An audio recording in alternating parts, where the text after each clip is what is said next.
Hello students, I am Vinay sir. ठीक है, this is something that is very new for us. It might also be very new for you. So basically मैंने कभी सोचा नहीं था कि मेरा जो पहला लेक्चर होगा नए बैच के साथ वो ऐसा होगा कि जहाँ पे बच्चे मुझे देख भी नहीं पाएंगे. But now we know this is what it is. So I hope you will get use to this very soon. So initially ये शायद आपको थोड़ा सा अजीब लगेगा कि जहां पे आपको टीचर दिखाई नहीं दे रहे, बस उनका आवाज आपको आ रहा है. But at the same time I guess after few lectures you might become comfortable with this. Okay, and when the lockdown ends हमारे रेगुलर लेक्चर जो है वो स्टार्ट हो ही जाएंगे. बट जब तक हमारे रेगुलर लेक्चर स्टार्ट नहीं होते, this is how we are going to teach you. Okay, so हमारे लिए ये हमारा होगा व्हाइट बोर्ड. मुझे जो जो नॉलेज आपको डिलीवर करना है मैं यहीं से करता जाऊंगा, इसी व्हाइट बोर्ड के थ्रू करता जाऊंगा. आपको करना क्या है, आपको बस यही याद रखना है कि जो जो चीजें मैं बोलता जाता हूँ, जो जो चीजें मैं यहाँ पे लिखता जाता हूँ, वो सारी चीजें आपको नोट डाउन करनी है. Okay, it is just not enough कि आप बस वीडियो सुनते हो. मतलब हम तो आइंस्टाइन है नहीं ना, हमारी मेमोरी थोड़ी ना फोटोग्राफिक मेमोरी है कि एक बार देख लिया एक बार सुन लिया तो सब फिट हो जाएगा, ऐसा नहीं होता. तो इसलिए आप जो जो सुनते जाओगे, आप जो जो मैं यहाँ पे लिखता जाऊंगा, इट इज वेरी इंपॉर्टेंट कि आप रिलीजियसली उसको नोट डाउन करते जाओ. So prepare a new book for chemistry and please take down all the notes. Okay, at the same time based on these notes आप फिर रिविजन करोगे. हम लोग जब आप वापस क्लास में आओगे तो we will give you proper notes. हम लोग आपको प्रॉपर नोट्स देंगे. बट जब तक हमारे पास प्रॉपर नोट्स नहीं आते तब तक टेक्स्ट बुक एंड इसके बेसिस पे ही आप चीजें रिवाइज करते जाओगे.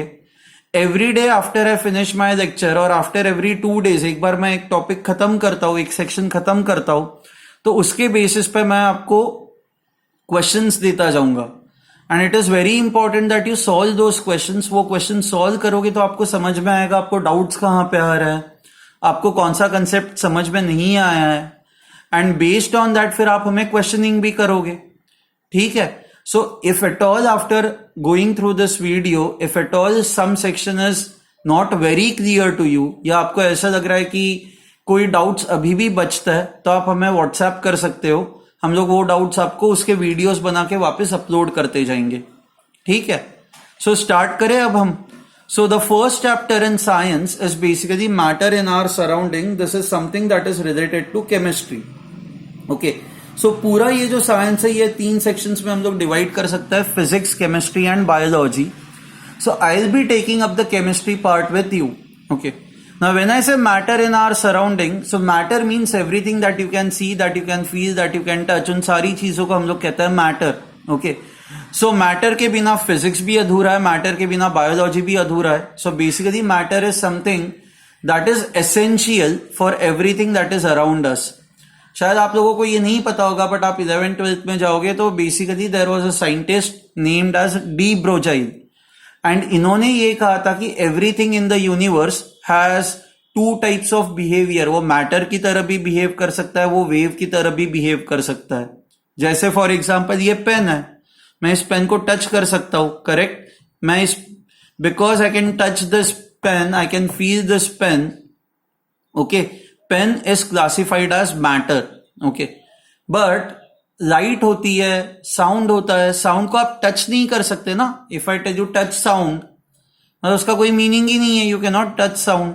तो ऐसे चीजों को वेव्स कहा जाता है. तो डी ब्रोजाइल ने ये कहा था कि ये जो पेन है जिसको आप देख सकते हो, जिसको आप टच कर सकते हो, ये पेन मैटर तो है ही, बट ये पेन वेव की तरह भी बिहेव कर सकती है. एंड वैसे ही लाइट वेव, साउंड वेव्स, जो वेव्स है अपने आप में, वो मैटर की तरह भी बिहेव कर सकता है. बट अब हम लोग 11th-12th का तो अभी पढ़ नहीं रहे, हम लोग 9th का पढ़ रहे हैं. तो हम लोग बेसिकली मैटर के बारे में अब चीजें पढ़ना स्टार्ट करेंगे. सो सबसे पहले तो ये आर्ग्यूमेंट्स हो रहे थे साइंटिस्ट के बीच में कि वेदर मैटर इज कंटिन्यूअस और इट इज डिस्क्रीट. डिस्क्रीट का मीनिंग होता है made discrete, sorry write it over here. Discrete, discrete मतलब made up of particles, made up of very small particles, very small particles. So what exactly is matter, ये हमेशा question आता रहा है. Whether it is continuous और it is made from very small particles. जैसे for example ये pen है, आपको ऐसे दिखता ही नहीं है ना कि pen is made from particles, आपको तो ऐसे ही दिख रहा है ना ये कंटिन्यूअस एक ऑब्जेक्ट है। ये पेपर, आपको कोई पेपर में ऐसे पार्टिकल्स दिखाई दे रहा है क्या? आपको तो ये दिख रहा है ना ये तो कंटिन्यूअस एक पेपर है, एज सच कोई गैप्स नहीं दिख रही है। मान लो मतलब क्वेश्चन ये था कि अगर जो गैप्स होती, मान लो ये दो पेन्स है, तो ये दो पेन्स तो डिफरेंट है ना, क्योंकि इनके बीच में ये गैप दिखाई दे रही है। तो अगर जो पार्टिकल्स ऐसे होते तो इनके बीच में तो गैप दिखाई देनी चाहिए थी, बट यहां पे जब आप पेपर को देखते हो तो बीच में कोई भी गैप नहीं दिख रही है, राइट? या आप मान लो इस पेन को देख रहे हो तो पेन के बीच में कोई गैप नहीं दिखाई दे रही। तो साइंटिस्ट ये सोचने लगे कि मैटर जो है वो कंटिन्यूअस है, वो ऐसे डिस्क्रीट नहीं है। डिस्क्रीट मतलब made up of very very small particles, so matter is not discrete, they thought that matter is continuous. Continuous and discrete का मैं आपको और एक एग्जांपल देता हूं। अच्छा, कंटिन्यूअस मतलब मान लो कि कई बार आप रेलवे स्टेशन पे जाते हो तो दो टाइप के, मान लो आपको किसी ब्रिज पे चढ़ना है तो दो टाइप की सीढ़ियां होती है ना। एक तो वो है कि प्रॉपर ये ऐसी सीढ़ियां होती है, ओके ना। जब आप इन सीढ़ियों पे चढ़ते हो तो लेट्स से हर एक ये जो स्टेप है, let's assume that it is 20 centimetres, मतलब 20 सेंटीमीटर्स हाई। तो मान लो दिस इज 0, तो ये 20 सेंटीमीटर्स, ये 40 सेंटीमीटर्स, ये 60 सेंटीमीटर्स, ये 80 सेंटीमीटर्स पे स्टेप है। तो आप जब खड़े रहते हो तो आप कौन कौन से पॉइंट्स पे खड़े रहते हो? आप यहां पे, फिर यहां से आप ऊपर जाओगे तो आप यहां पे रहोगे, यहां से आप ऊपर जाओगे तो आप यहां पे रहोगे। तो आप कौन कौन से पोजीशंस पे you can stand? You can only stand at 20 centimetres, or you can stand at 40 centimeters, or you can stand at 60 centimeters, or you can stand at 80 centimeters. You can only stand at fixed points, correct? तो since आप fixed points पे, अगर जो मैं आपको कहूं कि 30 centimetres पे खड़े रहो, तो 30 सेंटीमीटर्स पे खड़े रहना मतलब ऐसे हवा में खड़े रहना ना। शक्तिमान तो हो नहीं आप कि जो आप हवा में ऐसे खड़े रह पाओगे। सो बेसिकली आप यहां पे इफ आई टेल यू कि 50 सेंटीमीटर्स पे खड़े रहो तो ये पॉसिबल ही नहीं है ना, अनलेस आपके पास अगर जो पंख आ जाए, unless you get wings, you can not stand in between 20, 40, 60, 80 centimetres, you can only stand over here, right? तो ऐसे स्टेप्स को मैं कहूंगा डिस्क्रीट स्टेप्स। ये फिक्स्ड है, मतलब ये कंटिन्यूअस नहीं है, आप किसी भी जगह पे खड़े नहीं रह सकते। बट मान लो कहीं कहीं पे स्लोप्स ऐसे भी होते हैं ना प्लेटफॉर्म पे, ये मान लो ब्रिज है तो you can also have this kind of a slope जहां पे स्टेप्स नहीं होते। अब यहां से मान लो ये 0 से ये 80 मीटर्स, तो यू कैन स्टैंड एनीवेयर ना। मान लो this is let's say 40 metres, this is 60 metres, let's say this is 20 metres. If I tell you कि 50 मीटर्स पे खड़े रहो, तो 50 मीटर्स मतलब यहां पे कहीं पे हुआ 40 और 60 के बीच में, तो आप यहां पे खड़े रह सकते हो ना। वैसे ही if I tell you stand at 10 metres, तो 10 मीटर्स कहां पे आएगा? 0 और 20 के बीच में आएगा, तो आप यहां पे ऐसे खड़े रह सकते हो ना। तो when you have a continuous function या continuous object, you can see that in this case because your slope is continuous you can stand anywhere, okay? But when you have discrete object, or if you have something that is made up from discrete steps, तो इस case में आप हर जगह पे खड़े नहीं रह सकते। there are only fixed positions where you can stand. तो इसी तरह से when we say matter is continuous इसका मतलब क्या है कि there is no gap in between. Continuous मतलब कोई गैप ही नहीं है, ये कंटिन्यूअस मैटर एक आपका है, okay? And when I say matter is discrete, discrete का मतलब क्या है कि there are gaps in between, मतलब आप 20 और 40 पे ही खड़े रह सकते हो, यहां पे आप बीच में खड़े ही नहीं रह सकते, आप 40 और 60 के बीच में खड़े नहीं रह सकते। तो जब गैप्स होती है तब हम लोग उसको कहते हैं डिस्क्रीट। तो ये उस टाइम पे बहुत ही बड़ा क्वेश्चन था कि वेदर मैटर इज कंटिन्यूअस और मैटर इज डिस्क्रीट। तो अब इसका सॉल्यूशन कैसे निकला? तो इसका सॉल्यूशन निकालने के लिए उस टाइम पे कुछ कुछ एक्सपेरिमेंट्स हुए, ओके? तो कौन कौन से ऐसे एक्सपेरिमेंट्स थे, तो वो अब हम लोग एक्सपेरिमेंट्स देखना स्टार्ट करेंगे। सो सबसे पहला एक्सपेरिमेंट था वो ये था, ओके? पहला नहीं, but some of these initial experiments और एक्टिविटीज, इनके बेसिस पे हम लोग कुछ कुछ कंक्लूजन सब निकालना स्टार्ट करेंगे. सो पहली एक्टिविटी यह है कि जहां पे let's say you have water. Okay, now this water, in this water you add KMnO4. KMnO4 होता है पोटेशियम परमैंगनेट. Potassium permanganate.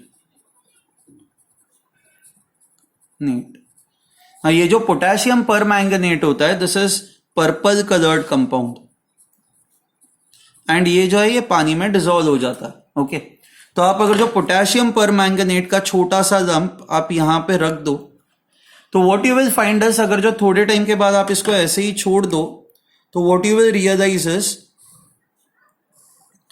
ये जो है ये धीरे धीरे ब्रेक करके ये पूरे पानी में फैल जाता है. तो पानी जो आपका कलरलेस था एंड ये जो कंपाउंड आपका पर्पल कलर्ड कंपाउंड था, इवेंचुअली बिकॉज ये खुद को ब्रेक करता है, ये इसमें डिसॉल्व हो जाता है. डिसॉल्व होने की वजह से आपका पूरा पानी जो है ये पर्पल हो जाता है. It becomes purple. ओके, आप वही देखो ना, मान लो इंक है. ओके, इंक का एक ड्रॉप भी आप पानी में डाल दो तो what you would realise is कि पूरा पानी ब्लू हो जाता है. तो वैसे ही यहां पे आपने बहुत ही छोटा सा KMnO4 का एक लंप, एक टुकड़ा अगर जो पानी में डाला है, तो अपने आप से पूरा पानी पर्पल हो जाता है. व्हाट इट मीन्स इज ये जो KMnO4 है, it is breaking itself up. It is breaking itself, ये खुद को ब्रेक कर रहा है. एंड ब्रेक करके फिर इसके जो सारे पार्टिकल्स है वो सारे के सारे पार्टिकल्स पानी में फैल रहे. It is the particles are spreading out in the water. Okay, इस चीज को हम लोग कहते हैं डिफ्यूजन. से KMnO4 particles are diffusing in water. पानी में वो डिफ्यूज हो रहा है. ओके, सो यहां पे I can say that KMnO4, because it is made up of particle, it can break itself into small small particles, and these small small particles they occupy the entire volume over here. अब मान लो कि matter continuous होता तो क्या होता, क्या problem आता. Matter अगर जो कंटिन्यूअस होता तो what would have happened is, मान लो ये आपका पानी है. ओके, यहां पे अगर जो गैप्स ही नहीं होती तो यहां पे ये जो KMnO4 के पार्टिकल्स है ये जा ही नहीं पाते ना. अगर जो गैप्स ही नहीं होती तो ये ऊपर कहां पे जाते, ये जा ही नहीं पाते, जगह ही नहीं है मूव करने के लिए. तो KMnO4 के पार्टिकल्स यहीं पे रहते. So let me right, if matter is continuous, if water was continuous, तो देन ये जो KMnO4 के पार्टिकल्स है they would not have diffused. Particles of KMnO4 would not have diffused.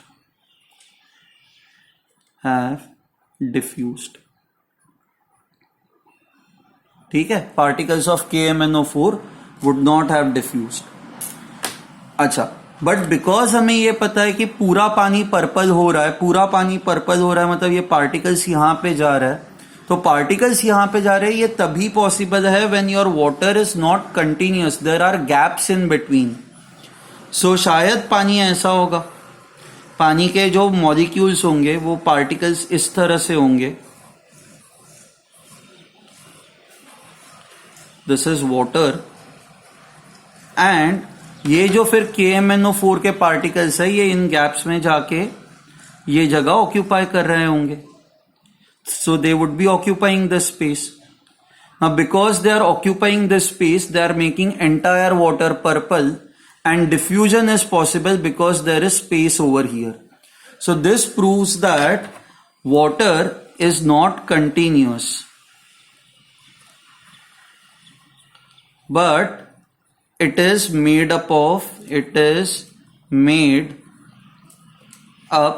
of particles, and there are gaps in between.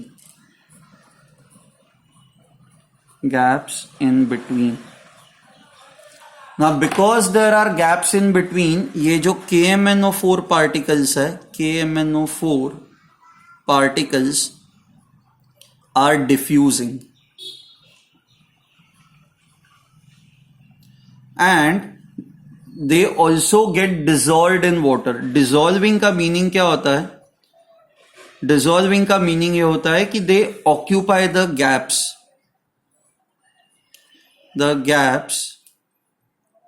in water molecules. They occupy the gaps in water molecules. Okay. And एक बार ये dissolve हो जाता है तो आपको ये KMnO4 के particles दिखाई भी नहीं देंगे. आपको बस ऐसे ही दिखेगा पानी पर्पल हो चुका है, बट आपको KMnO4 के पार्टिकल्स दिखाई नहीं देंगे. So let me right it over here. Dissolved particles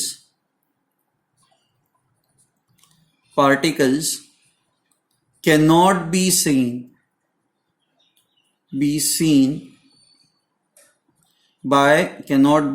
by naked eyes or compound microscope. आपको इनको देखना हो तो आपको इसको इलेक्ट्रॉन माइक्रोस्कोप की जरूरत होती है. सो डिसॉल्व्ड पार्टिकल्स आप कंपाउंड माइक्रोस्कोप से भी नहीं देख सकते. So I hope you have understood this experiment. This experiment proves that matter is not continuous. There are gaps in between. This also proves that there is something called as diffusion. Diffusion मतलब क्या होता है? It is basically movement of particles. यहाँ पे ये जो particles है KMnO4 के, ये पूरे matter के अंदर spread out हो जाता है. So diffusion का एक proper definition है. You have to remember this definition. So diffusion is defined as, okay, it is movement of particles from its high concentration area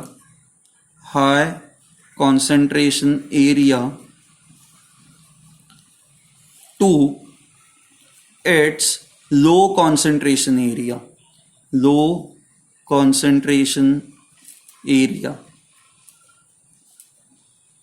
So say for example, KMnO4 के particles सारे initially तो यहीं पे concentrated है ना, इतने ही section में सारे KMnO4 के पार्टिकल्स कॉन्सेंट्रेटेड है.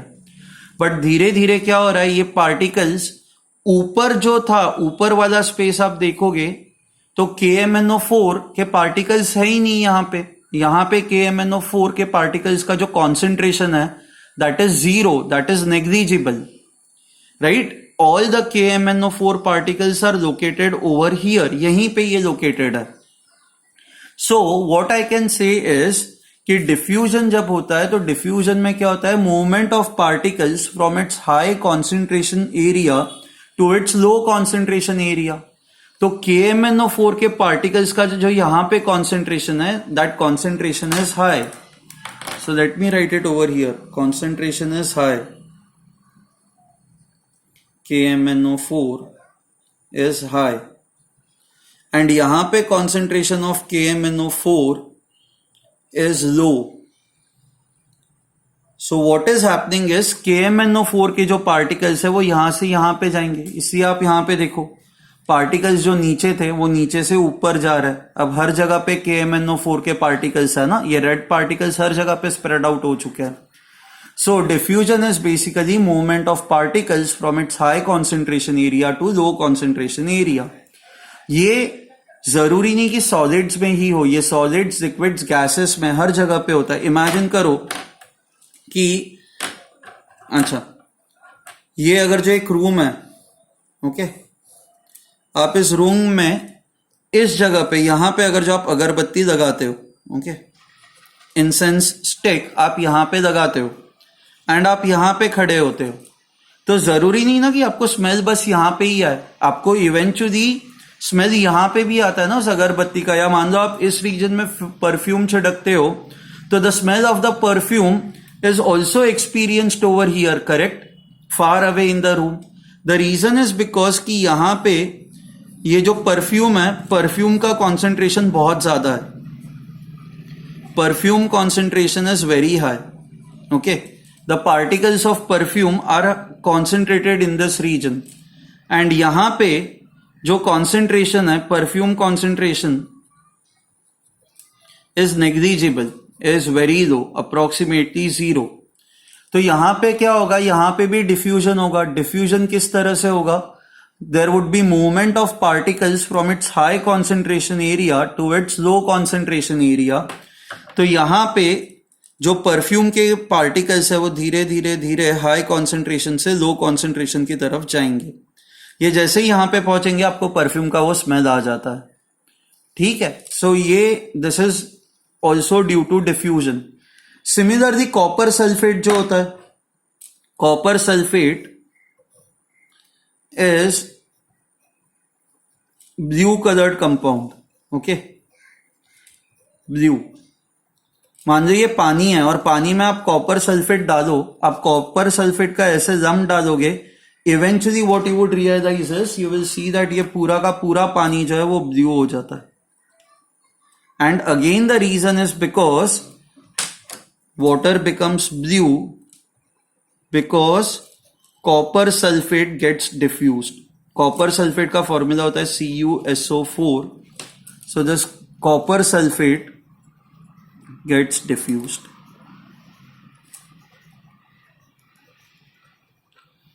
So I hope you have understood diffusion. You have understood that there are gaps between the molecules. आपको ये भी पता चल गया है कि डिसॉल्विंग का मीनिंग क्या होता है। डिसॉल्विंग का मीनिंग है गैप्स ऑक्यूपाई करना।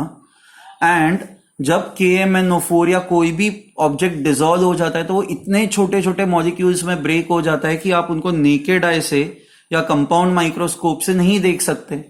सो से for example you have water, water में आप शुगर डिसॉल्व करो, इनिशियली तो आपको शुगर दिखता है क्योंकि उसके पार्टिकल्स बड़े होते हैं, बट डिसॉल्व करने के बाद आपको शुगर नहीं दिखाई देता ना, you can not see sugar.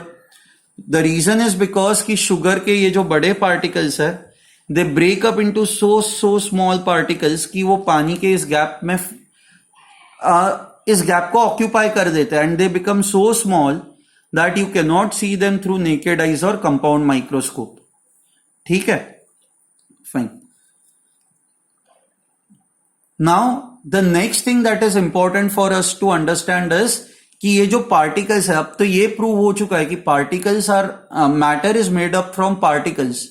So now the question is कि how small is that particle. वो पार्टिकल बड़ा होता है, वो पार्टिकल छोटा होता है, how small is that particle.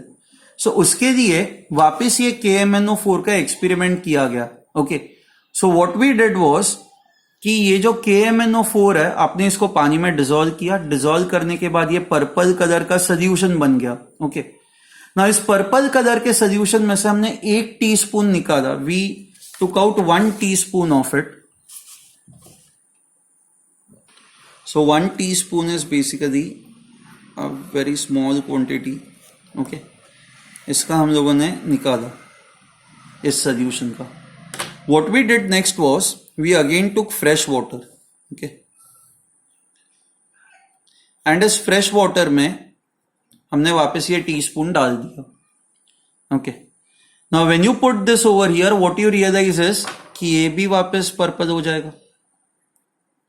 So आप इमेजिन करो कि इनिशियली यहां पे तो बहुत सारे KMnO4 के मॉलिक्यूल्स थे, बहुत सारे KMnO4 के पार्टिकल्स थे यहां पे। हमने बहुत ही कम क्वांटिटी यहां से, so we only took 1 teaspoon of this solution and हमने इसको इस फ्रेश वाटर में डाल दिया and what we realise is this also becomes purple, ठीक है। थोड़ा फेंट होगा बट ये इसमें भी पर्पल कलर आ जाएगा। So what it means is कि आप जब इतना सा भी ये सोल्यूशन निकालते हो तो इसमें भी बहुत सारे KMnO4 के पार्टिकल्स है एंड इन KMnO4 के पार्टिकल्स के वजह से ये पर्पल हो रहा है। ये बेसिकली KMnO4 के पार्टिकल्स और खुद को ब्रेक कर रहा है and that is why they are spreading everywhere even in this and even this is becoming purple. अब यहां से वापस आप 1 टीस्पून निकालो, take out 1 teaspoon of this solution, okay. ये तो इसमें बहुत ही कम पार्टिकल्स होंगे and now take fresh water and इस फ्रेश वाटर में ये टीस्पून जो है just put it in this, what you would realise is कि when this becomes purple, colour और फेंट होगा, बट स्टिल इसमें भी पर्पल कलर आएगा. सो विच मीन्स पर्पल कलर कहां से आ रहा है? इन KMnO4 पार्टिकल से ही आ रहा है ना. तो आप इमेजिन करो कि ये कितने छोटे पार्टिकल्स होंगे और कितने सारे होंगे, सो दैट कि आप बहुत कम क्वांटिटी निकालते हो उसमें भी KMnO4 है, यहां से भी कम क्वांटिटी निकालते हो उसमें भी KMnO4 है. आप सिमिलरली ये 8 से 10 बार करोगे ना तो भी you will always find that आपका जो नया फ्रेश सोल्यूशन होगा वो पर्पल होता जाएगा. नया फ्रेश सोल्यूशन पर्पल होता जाएगा. It means there are many KMnO4 particles. This proves that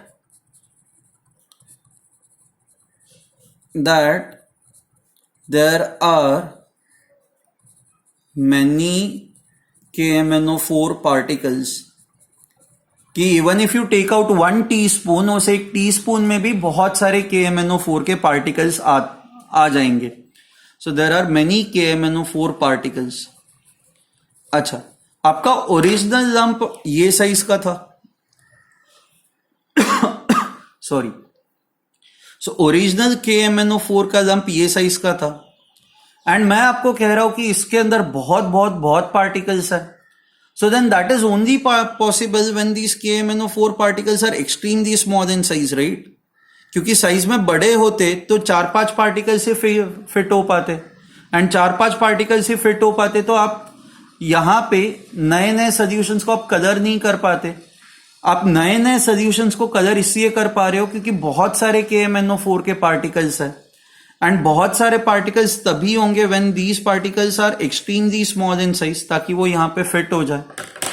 so that is why I can say this now, these particles, they are extremely small in size. Particles are extremely small in size.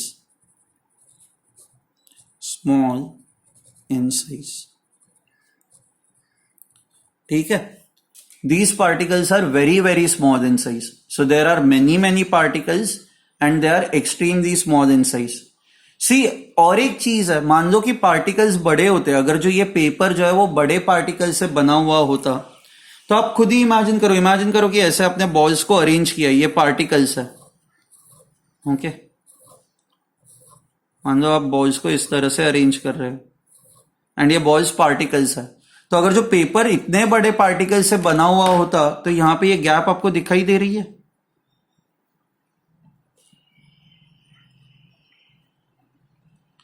तो ऐसे बीच में आपको gaps दिखाई देती, ठीक है. But paper में कोई गैप नहीं दिखाई दे रही है ना आपको, ये तो कंटिन्यूअस पेपर दिख रहा है. ये कंटिन्यूअस पेपर दिख रहा है. This is only possible when the particles are very small in size. इस तरह से पार्टिकल्स है. अब दो पार्टिकल्स के बीच में आपको कोई गैप नहीं दिखाई दे रही है ना. सॉरी, आपको यहां पे पार्टिकल्स के बीच में कोई गैप ही दिखाई नहीं दे रही है. आपको तो ऐसे ही लग रहा है ना कि ये सारे पार्टिकल्स कंटिन्यूअस है. तो यही है, because particles are very small in size and they are very close to each other, very close to each other. Matter appears continuous. Matter appears continuous, but it is not actually continuous. Matter is not continuous, it only appears continuous to us. Okay, fine. So अब तक हमने क्या देखा है कि matter is made up of particles. These particles, so basically matter is discrete. फिर हमने ये देखा कि particles are extremely small in size, they are present in large quantities. फिर हमने देखा कि डिफ्यूजन होता है. Diffusion is basically movement of particles from high concentration area to low concentration area. हमने KMnO4 का एग्जाम्पल देखा, हम लोगों ने परफ्यूम का एग्जाम्पल देखा, हम लोगों ने कॉपर सल्फेट का एग्जाम्पल देखा. दो गैसेस अगर जो हो तो वहां पे भी ये होता है. मान लो अगर जो you have 2 sections, okay,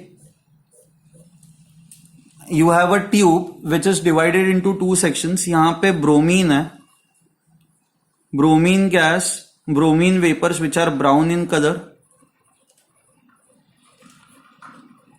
Okay, and you have air over here which is colorless. So this is air and bromine is reddish brown in color. ये ब्रोमीन है. आप अगर जब ये पार्टीशन हटा दो तो what you would find is, if you remove partition, removing partition, you will realise that ये सारे जो मॉलिक्यूल्स हैं ये मिक्स हो जाते हैं, सारे मॉलिक्यूल्स मिक्स हो जाते हैं। मतलब ये ब्रोमीन का कॉन्सेंट्रेशन जो है, ब्रोमीन का कॉन्सेंट्रेशन यहां पे ज्यादा था, तो ब्रोमीन जो है, bromine goes up, bromine goes up. Okay, so bromine will move from its high concentration area to low concentration area, and air molecules का concentration यहां पे ज्यादा है, तो air molecules जो है they will come down, so air will come down। दोनों move करते हैं, दोनों डिफ्यूज होता है, ब्रोमीन यहां से ऊपर डिफ्यूज होता है और एयर यहां से नीचे आ जाता है।